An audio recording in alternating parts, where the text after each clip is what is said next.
a different kind of Cava. Let's save some money. Miquel Pons, $12, 90 points plus. This sits in for a lot of $25 to $35 domestic sparkling wines, especially from California, Domaine Caneros, Domaine Chandon, Gloria Ferrer, Schramsberg, and Roederer Estate.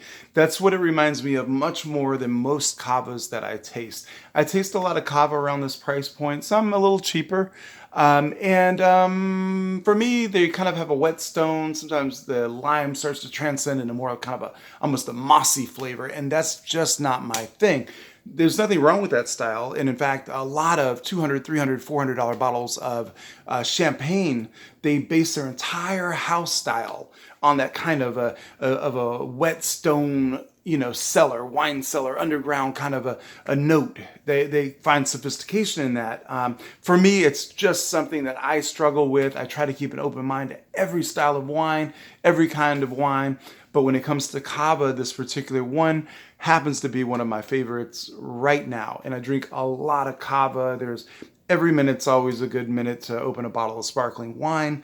I think that there is massive confusion about Cava. A lot of people think because of the price point, they can just interchangeably jump between Prosecco and Cava as if they're the same thing.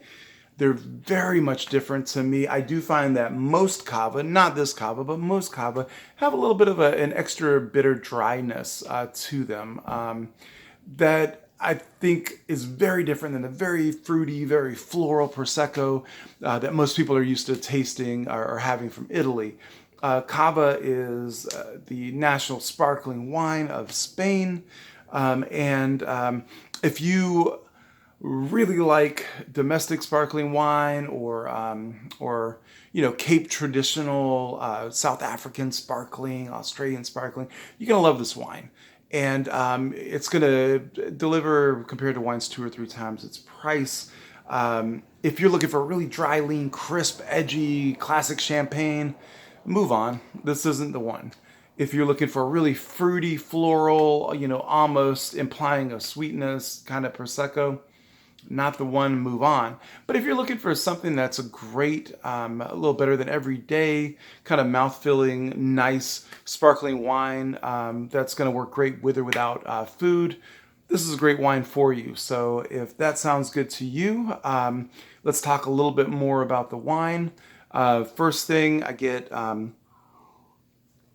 lot of the classic Cava flavors that a lot of people sort of agree on. Quince, if you don't know quince, it's a fruit it's a smaller fruit and it has a lot of the texture and flavor like pear. Well, for me, this is a little bit closer to brown pear and a little less sort of clean quince, but you get the idea. You'll see quince paste a lot too. I know quince isn't the most easy to find American fruit, right? Lime is a big component in most cava. Here I get a little lemon and lime. I almost get kind of like if you had a little bit of a flat lemon lime soda or a diet lemon lime soda. That might sound gross to you, but anyway. But you know that flavor, and that's kind of what I pick up here is that sort of note. Yellow apple was a common flavor in Cava, and I do find that here. Almond nut, kind of nutty almond. I find a little bit of that here for sure. Whole almond in there. And maybe blanched almond. I get a lot of dried ginger powder. That's not necessarily a set flavor in Cava, but this particular wine, I pick up a lot of that. And then I get the comb that you'll find in honey. So that honeycomb, don't think sweet, just think that kind of nutty flavor that if you bit into that honeycomb itself, and if you haven't done that before, it's worth paying the $20 for the jar of honey with the honeycomb in it. There's a great one from Arcadia brand that's at Bromart right now if you're in the New Orleans area. That just came out. It's delicious. If you're still with us on this one, my suggestions: midnight, moonlight, beach life, after hours. This is definitely a midnight on the beach in Mississippi kind of wine. When you overstayed your welcome and you're still there and you're trying to soak up all the beach time you can, and you notice nobody else is still around. This wine would go great into a late night party on the beach. Maybe string some lights out there, get some torches, whatever you want to do, but a great late night beach party wine. Great with traditional Spanish tapas, paella, any kind of poultry, but I particularly like the idea of quail. And scallops and lobster, especially something like a lobster roll or a lobster ravioli, something along those lines. And if you want to know a little bit more about Cava, most sparkling wine are based on Pinot Noir to give it body and richness, and Chardonnay to give it lean, crisp, bright, kind of limiting notes or edginess. And that combination, you'll say, well, Pinot Noir is red. Yeah, but the juice inside's clear. So just because the skin's red doesn't mean it always yields a red wine. So as long as you just have the juice, clear wine. And that's most champagne, and that's most method champenois, which is sparkling wines not made in the region of Champagne, France, but made by very specific techniques that are expensive to do.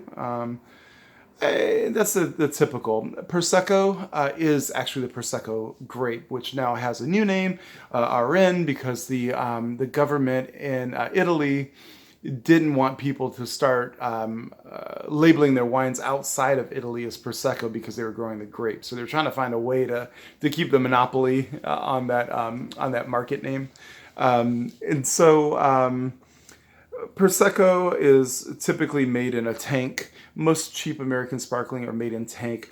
This is a method traditionnel, method classico, method champenois, champagne method. It means that the first fermentation is in tank, like all wine, but the second fermentation happens in the bottle and it captures the bubbles. This is expensive, hard to do. You get really fine, nice, high-class bubbles this way.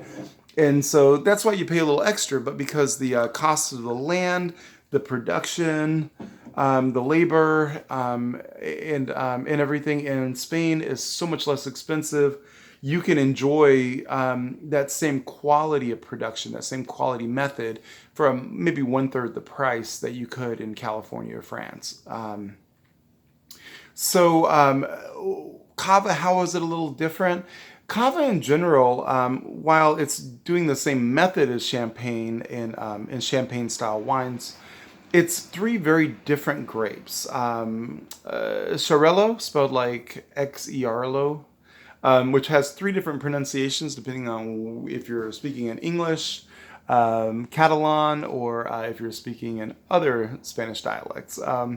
Macabeo, which is otherwise known as Viura in the rest of Spain, but in the areas, and yes, I said areas that make Cava, it's known as Macabeo. And then Parellada, which looks like Parellada, but two L's make a Y. So Parellada is the third varietal. So these are your traditional. You are legally allowed to grow French Chardonnay, French Pinot Noir, probably other members of the Pinot family like Pinot Meunier, and blend them in with these traditional varietals and still call it Cava. It really is up to the producer. You're also allowed to add Grenache Tinta, which is Grenache, Rouge or Grenache, a red grape if you're making rosé and Cava. And so, so a little different grape composition, exact same style of winemaking as champagne. Some other comparable wines to this, if you ever had a Cremant de Bourgogne or Bourgogne, as the English say, or if you've had a Cremant de Alsace, these wines sort of remind me, or this particular wine sort of reminds me of those two. If you're looking for a different kind of Cava, this is a direct import into the New Orleans area. I've never seen it in any normal stores. If you'd like to get some of this for your home or for your business, please contact me at robert@cheapdatewine.com. I work as a personal sommelier. I work as a private wine cellar consultant. I also build wine lists for large restaurants. And in the future, I will also have my own retail stores here in New Orleans where I'll be able to sell this and also have it delivered to your home. But in the meantime, if you just want to know where you can get some of this wine, if you want me to get some of it arranged to be delivered to your house or for pickup especially in uptown New Orleans or in Jefferson Parish, just give me an email anytime. If you're looking for a different style of wine, what I tell you with all of my videos, as soon as you hear it's not your style, please jump off, go grab a different one of my videos. I have so many different wines. Please subscribe to my YouTube channel or my Rumble or my BitChute video accounts, and and enjoy all the different styles of wine that I show. The different wines for everyone. And look forward to reviewing more wine with you. Always 90-point plus wines, $12 and under.